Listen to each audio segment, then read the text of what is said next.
Bharat Ratna doctor Babasaheb आंबेडकरांनी देशाला हे जे संविधान दिलं आणि त्या संविधानामध्ये प्रत्येकाला एका मताचा अधिकार आहे आणि त्या मताचं एक पवित्र मत आहे.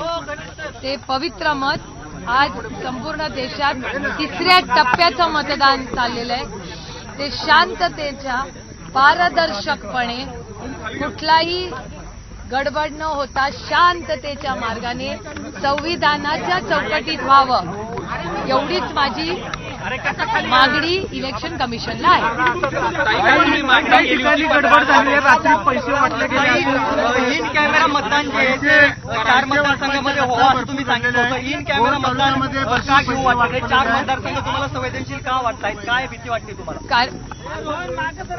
एक तर मला कशाचीच भीती वाटत, मला चुकीचं व्हायची काळजी आणि चिंता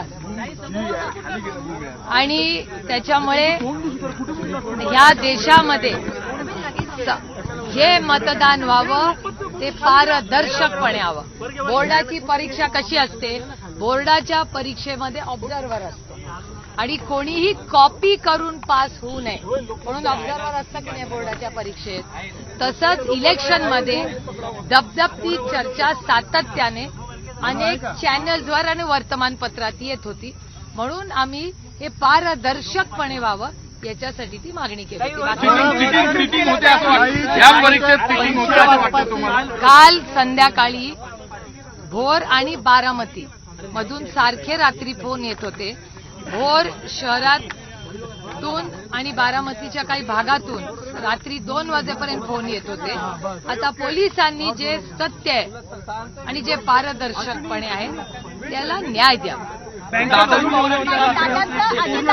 दादांचं म्हणणं आहे की हे व्हिडिओ जुने पण असू शकतात, याच्याकडे नाही. काल रात्रीची वेळ आहे. आजकाल काय असतं ताई, टेक्नॉलॉजीमुळे तुम्ही फोटो कुठे घेतला, किती वाजता घेतला त्याचं पूर्ण रेकॉर्डिंग असतं. म्हणजे तुम्ही आता तुमच्या व्हिडिओमध्ये आहे बघा की मेमरी झाली की त्याच दिवशी बरोबर तो फोटो येतो.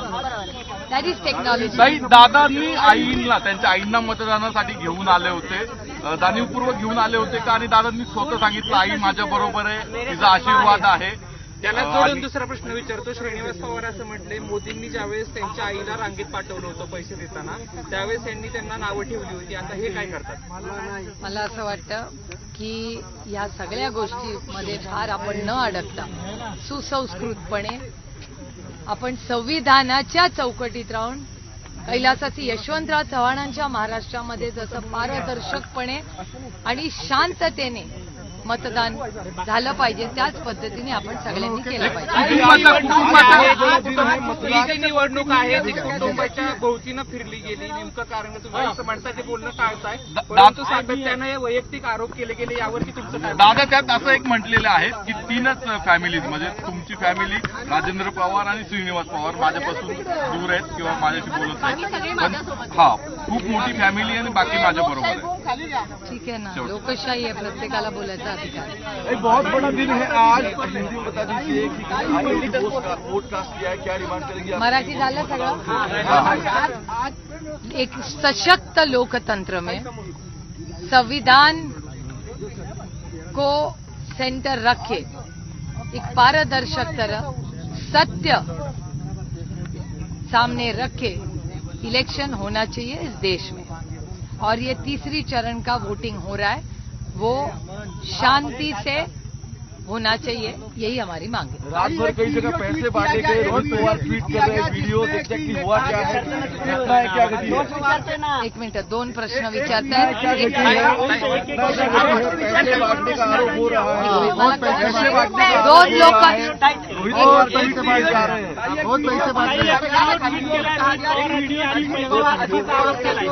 बैंक है वो रात तक काम करता रहा, आज की रात में अजीब बहुत पैसे बांट रहे हैं. वेल्ला नाम का तालुका इस निर्वाचन क्षेत्र में है. उसके वीडियो पे टाइमिंग भी लिखा है क्योंकि टेक्नोलॉजी इतनी आगे बढ़ चुकी है अभी कि आप जब वीडियो या फोटो लेते हैं और अगर 1 साल नहीं 5 साल के बाद भी वो मेमोरीज में आ जाता है और बोलता है कि अरे मेमोरीज 5 years ago, और उस पर टाइम भी आता है। वेल्ला में पीडीसीसी बैंक खुली हुई थी, पहला मुद्दा। दूसरा, भोर में बहुत सारी गाड़ियां पकड़ी गई, ऐसा वीडियो घूम रहे। और तीसरा, बारामती में भी कई जगहों में ऐसी खबरें आ रही है। तो बारामती, भोर, बहुत सारी जगहों से ऐसे वीडियो आ रहे हैं। जो मुझे फोन करके बोल रहा है, मैं उनको बड़ी विनम्रता से कह रही हूँ कि आप पुलिस थाने जाइए। ये देश संविधान से चलता है, किसी की मर्जी से नहीं। तो आप पुलिस स्टेशन जाइए और वहाँ जो भी आपको गलत होता दिखे, वो पुलिस स्टेशन में हम सब ने जाके उसको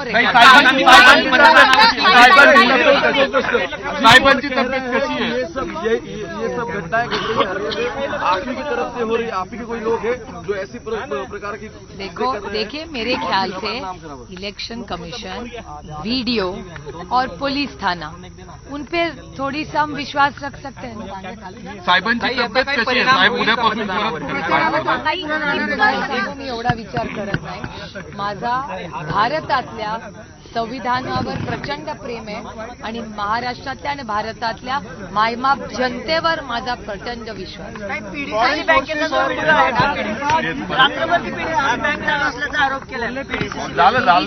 अभिजित व्हिडिओ, त्याची वेळ आणि त्याचं हे माझ्याकडे आलेलं आहे। ज्यांनी पाठवलं त्याला विनंती केली की बाबा रे, तू हे पोलीस स्टेशन आणि इलेक्शन कमिशनला कारण का बाकीचं मला माहिती नाही। मी या देशामध्ये संविधानाच्या चौकटीत राहूनच काम केलेले आणि करत राहणार। Rules are made to be followed. Influencing election in India. I haven't heard it, so I cannot be able to.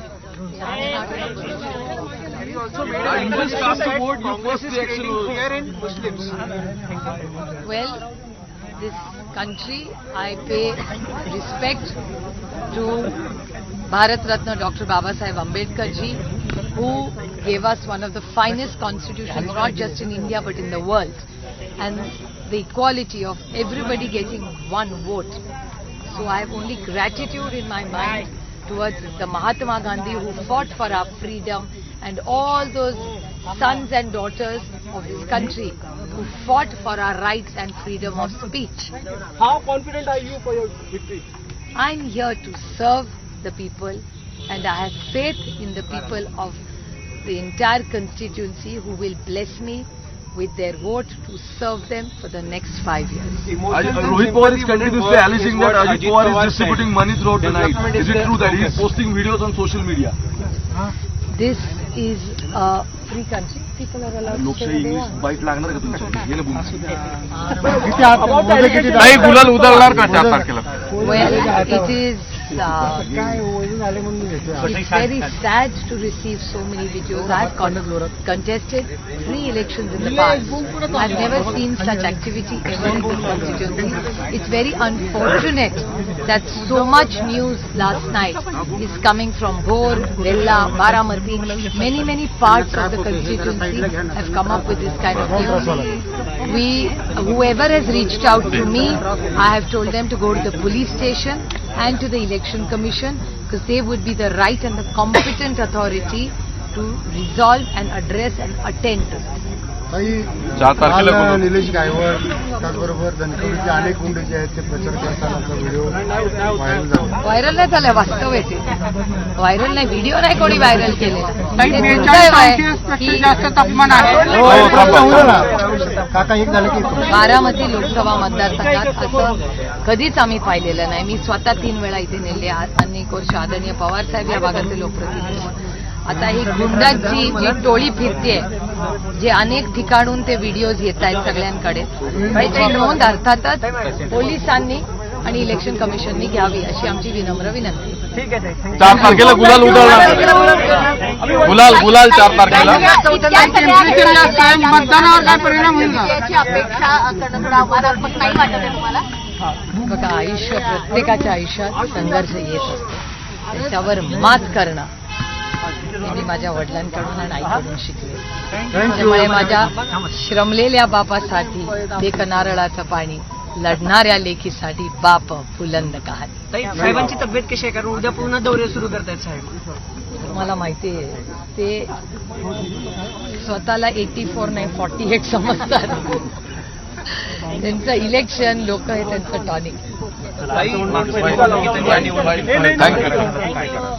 मला असं वाटतं हे जे मी तुमच्याचकडून ऐकलं की गुंड फिरतायत, बँका रात्री उघडल्या आहेत, पैसे वाटले जात आहेत, या सगळ्या गोष्टी मी 3 वेळा लोकसभा लढलेले आहे. कधीच गुंड, पैशाचा गैरवापर, दमदाट्या, धमक्या या कधीच कानावर आले नाही. त्याच्या आणि या तुमच्याचकडून येत आहे. म्हणजे बँक रात्री उघडी आहे, पैसे वाटले जात आहेत आणि गुंड फिरतायत, लोक पकडले जात आहेत, पोलीस इन्व्हॉल्ड आहे. हे दुर्दैव आहे की छत्रपतींच्या, शाहू फुले आंबेडकरांच्या महाराष्ट्रामध्ये, कैलासवासी यशवंतराव चव्हाणांच्या महाराष्ट्रामध्ये असं होत आहे. हे खूप दुर्दैवी. गिरीश महाजन असं म्हणाले की निवडणुका आल्या की पावसात भिजायचं, निवडणुका आल्या की आजारी पडायचं. ह्या खूप दिवसापासून चाललं. लोक आता म्हणजे वेड्यात निघणार नाही या सगळ्या. पण असं बोलणं की एबीपी माझा, उघडा डोळे बघा नीट.